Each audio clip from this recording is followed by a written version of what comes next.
चलिए आज ओबीसी की बात करते हैं, पूरी करते हैं। सबसे बड़ा सवाल क्या है? अगर हम ओबीसी की बात करते हैं, दलितों की बात करते हैं, हिंदुस्तान के लोगों की बात करते हैं, तो सबसे बड़ा सवाल क्या है? सबसे बड़ा सवाल यह है कि किसकी कितनी आबादी है। हम जानते हैं कि हिंदुस्तान की सरकार में सेक्रेटरीज अगर आप देखें तो दलित, आदिवासी और ओबीसी वर्ग से सिर्फ 7% आते हैं। मतलब हिंदुस्तान की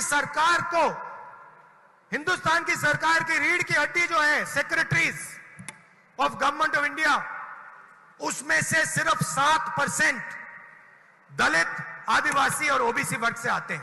तो सबसे बड़ा सवाल है हिंदुस्तान में ओबीसी कितने हैं, आदिवासी कितने हैं, दलित कितने हैं।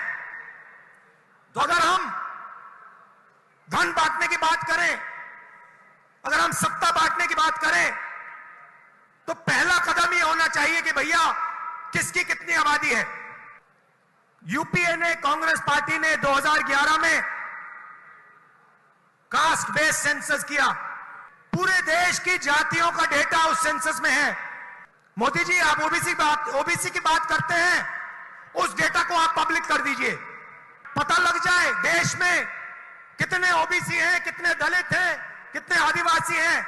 अगर सबको भागीदार बनाना है, सबको इस देश की प्रगति में शामिल करना है, तो यह तो मालूम होना चाहिए कि कौन कितने हैं। तो मोदी जी, कास्ट सेंसस का डेटा आप रिलीज कीजिए, देश की जनता को पता लग जाए देश में ओबीसी कितने हैं, दलित कितने हैं, आदिवासी कितने हैं। और अगर आप ये काम नहीं करेंगे तो ये ओबीसी पर अपमान है। आपने ओबीसी की बात की, देश को दिखा दीजिए देश में कितने ओबीसी हैं, और फिर देश को समझाइए कि आपकी सरकार में सिर्फ 7% सेक्रेटरीज ओबीसी, दलित और आदिवासी में से क्यों आते हैं। दूसरी बात, जो एससी और एसटी का कोटा है उसको उनकी आबादी से प्रोपोर्शन कर दीजिए। और तीसरी बात, जो रिजर्वेशंस पे आपने 50% का कैप लगा रखा है उसको हटा दीजिए। फिर बात करते हैं ओबीसी का अपमान कौन करता है।